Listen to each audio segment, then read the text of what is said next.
হাঁসের ডিম নাকি মুরগির ডিম, কোনটা খেলে বডি অনেক তাড়াতাড়ি ডেভেলপ হবে? হাঁসের ডিমে কি পুষ্টি উপাদান বেশি থাকে? হাঁসের ডিম খেলে কি টেস্টোস্টেরন বেশি বুস্ট হয়? সবাই বলে শরীর নাকি গরম হয়ে যায়। আর এই সব কিছু বিষয় নিয়ে আজকে আপনাদেরকে জানাবো। একটা হাঁসের ডিমে প্রোটিন থাকে 9 থেকে 10 গ্রাম, সেখানে একটা মুরগির ডিমে প্রোটিন থাকে 5 থেকে 6 গ্রাম। হাঁসের ডিমে ফ্যাট থাকে 14 গ্রাম, মুরগির ডিমে থাকে 5 গ্রাম। জিঙ্ক, ভিটামিন বি12, কোলেস্ট্রল সবকিছুই দুইটা ডিমেই থাকে।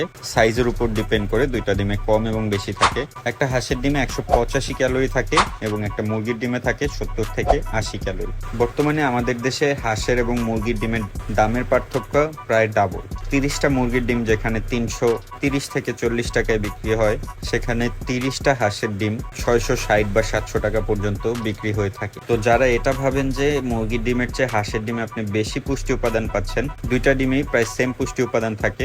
যদি দুইটা ডিম আপনি সম পরিমাণে নিতে পারেন, মানে একটা হাঁসের ডিমের পরিমাণ অনুযায়ী যদি মুরগির ডিম নিতে পারেন, আপনি সমপরিমাণ পুষ্টি উপাদান পাবেন। যেখানে আমার মনে হয় হাঁসের ডিমের চেয়ে মুরগির ডিম বেস্ট চয়েস হতে পারে, কারণ হাঁসের ডিমে কিছু কমতি আছে।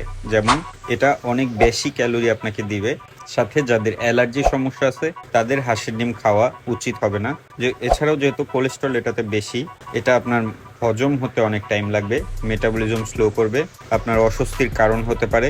যেহেতু হাঁসের ডিমে কোলেস্ট্রল অনেক বেশি থাকে, অতিরিক্ত কনজিউমের কারণে এটা আপনার রক্তে ব্যাড কোলেস্ট্রলের পরিমাণও বাড়াতে পারে। এছাড়া দামের পার্থক্য তো আছেই। তো এই সব কিছু বিবেচনা করলে আমার কাছে মনে হয় হাঁসের ডিমের চেয়ে মুরগির ডিম অনেক ভালো অপশন হতে পারে। আপনাদের কাছে কি মনে হয় অবশ্যই কমেন্ট করে জানাবেন। ধন্যবাদ।